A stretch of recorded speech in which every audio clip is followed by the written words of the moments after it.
स्वर की दिव्य सुंदरी उर्वशी एक बार इरा के पुत्र पुरूरव पर गहरा प्रेम करने लगी। जब उनका विवाह हुआ तो उर्वशी ने 3 सरल शर्तें रखी। प्रतिदिन तुम मुझे 3 बार आलिंगन करोगे, किंतु कभी भी मेरी इच्छा के विरुद्ध मुझसे सहवास नहीं करोगे। और स्मरण रहे, कभी भी मुझे नग्न अवस्था में नहीं दिखना चाहिए। यही हम दिव्य स्त्रियों के लिए उचित सम्मान है। वे दोनों अनेक मह ऋतुएं साथ बिताते रहे और उर्वशी ने पुरूरव के संतान को गर्भ में धारण किया। किंतु गंधर्वगण चिंता करने लगे। वे आपस में कहने लगे, उर्वशी मनुष्यों के बीच बहुत अधिक समय तक रह गई है। हमें कोई चतुर उपाय करना होगा जिससे हम उसे स्वर्ग वापस बुला सकें। उर्वशी ने अपने शयनस्थल के पास एक मृदु भेड़ और उसके 2 मेमनों को बांध रखा था। एक सुबह गंधर्वों ने चोरी से एक मेमना चुरा लिया। उर्वशी व्याकुल हो उठी और विलाप करने लगी, कोई मेरे बालक को उठा ले गया। उसकी पुकार गूंज उठी मानो कोई योद्धा या रक्षक शेष न रहा हो। जब दूसरा मेमना भी चुपचाप चुरा लिया गया, तब उसका क्रंदन और भी तीव्र और उन्मुक्त हो उठा। उर्वशी की पुकार सुनकर पुरूरव चौंक पड़ा। वह बिना वस्त्र धारण किए ही उठ खड़ा हुआ और बिना समय गंवाए मेमनों को बचाने दौड़ पड़ा। लेकिन गंधर्वों ने आकाश को बिजली की चमक से चीर डाला। उस तेज प्रकाश में उर्वशी ने उसे नग्न अवस्था में स्पष्ट देख लिया, जैसे आधी रात को दिन का प्रकाश फूट पड़ा हो। और फिर क्षण भर में ही उर्वशी अदृश्य हो गई। विरह से व्यथित पुरूरव कुरुक्षेत्र के प्रत्येक भाग में भटकने लगा। अंततः वह अन्यतः प्लक्ष नामक कमल सरोवर तक पहुंचा। वहां कमलों के बीच हंस कन्याएं तैर रही थीं, जो कभी पक्षी के रूप में तो कभी नारी के रूप में अपने स्वरूप बदल रही थी। उनमें से एक ने धीरे से कहा, यह वही पुरुष है जिसके संग मैं कभी निवास करती थी। और फिर वे सब अपने दिव्य प्रकाशमय रूपों में प्रकट हो गई।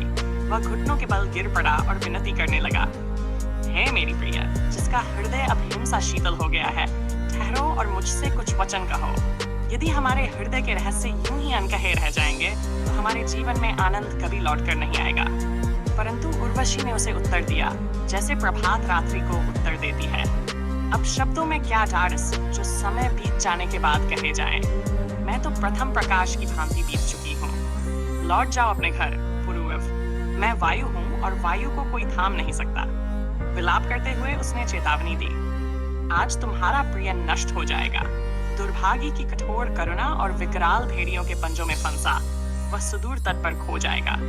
उर्वशी अब भी वैसी ही निष्ठुर बनी रही और कहा, पुरूरव, स्वयं को इस प्रकार विनाश के गर्त में न फेंको। भेड़ियों के बीच मत फंसो और न ही स्त्रियों के प्रेम पर भरोसा करो।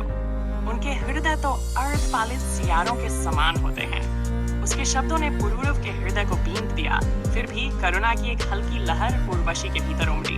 वह कुछ कोमल स्वर में पुनः बोली, जब मैं 4 शरद अतुए मनुष्यों के बीच छुपी रही तो प्रतिदिन मात्र 1 ग्रास घी पर ही जीवित रही। अब मैंने अपने हिस्से का भोजन पूरा कर लिया है।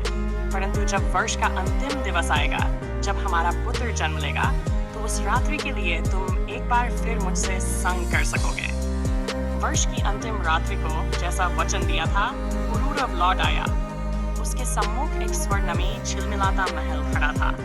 सेवकगण उसे आदरपूर्वक भीतर ले गए और थोड़ी ही देर में उर्वशी उसके समक्ष लाई गई। पूर्ववत तेजस्वी उर्वशी ने कहा, कल गंधर्वगण तुम्हें एक वरदान प्रदान करेंगे। तैयार रहना कोई वर मांगने के लिए। परंतु पुरूरव अभी प्रेम और वियोग के मोह में डूबा बोला, तुम ही मेरे लिए वर चुनो। उर्वशी मुस्कुराई और कोमलता से फुसफुसाई, तो मैं ये वर चुनती हूँ, मुझे तुमसे एकाकार हो जाने दो। प्रभात होते ही गंधर्वगण प्रकट हुए और बोले, मांगो जो वर तुम चाहते हो। पुरूरव ने बिना संकोच कहा, मुझे आप में से एक बना लीजिए। गंधर्वों ने उत्तर दिया, मनुष्यों के बीच ऐसा कोई पवित्र अग्नि संस्कार नहीं है जो बलि के द्वारा उन्हें हमारे लोक तक उठा सके, किंतु हम तुम्हें उपाय बताएंगे। उन्होंने एक पवित्र अग्नि को एक पात्र में स्थापित किया और कहा, इस अग्नि में आहुति अर्पित करोगे तो तुम हम में से एक बन जाओगे। पुरूरव ने वह अग्नि और अपने नवजात पुत्र को लिया और घर लौटने के लिए यात्रा प्रारंभ की। मार्ग में एक स्थान पर वह रुका और वन मध्य में अग्नि को रखकर बालक को लेकर गांव चला गया। जब वह लौटा तो अग्नि वहां नहीं थी। उसके स्थान पर एक पीपल का वृक्ष उगाया था और जहां अग्नि पात्र रखा था वहां एक वंशलता मिमोसा का वृक्ष खड़ा था। चकित और व्यथित होकर वह पुनः गंधर्वों के पास लौटा। गंधर्वों ने कहा, अब तुम्हें अग्नि को फिर से अर्जित करना होगा। 1 वर्ष तक प्रतिदिन 4 जनों के लिए चावल पकाना होगा। हर बार 3 पीपल की लकड़ियों को घी से अभिषेक कर अग्नि में समर्पित करना होगा। वर्ष के अंत में जो अग्नि प्रकट होगी वही तुम्हें हमारे स्वरूप में रूपांतरित करेगी। वे आगे बोले, किंतु यह कठिन है, इसलिए एक सरल उपाय और है। एक अग्नि मंथन काठ बनाओ, ऊपर की छड़ी पीपल की लकड़ी से और नीचे की छड़ी वंशलता मिमोसा से। इन दोनों के बीच से जो अग्नि उत्पन्न होगी वह पवित्र अग्नि होगी। फिर कुछ विचार कर वे बोले, यह भी कठिन हो सकता है, अतः एक और सरल उपाय है। ऊपर और नीचे दोनों छड़ियां पीपल वृक्ष की लकड़ी से बनाओ। इन दोनों के सम्मिलन से जो अग्नि जन्म लेगी वही साध्य अग्नि होगी। पुरूरव ने वैसा ही किया जैसा गंधर्वों ने कहा। उसने धैर्यपूर्वक पीपल की लकड़ी से दोनों अग्नि मंथन छड़ियां बनाई, परिश्रम पूर्वक मंथन किया और अग्नि प्रकट की। उस अग्नि में आहुति देकर पुरूरव उस पवित्र ज्वाला के माध्यम से मृत्यु के बंधनों से पार चला गया और एक गंधर्व बन गया।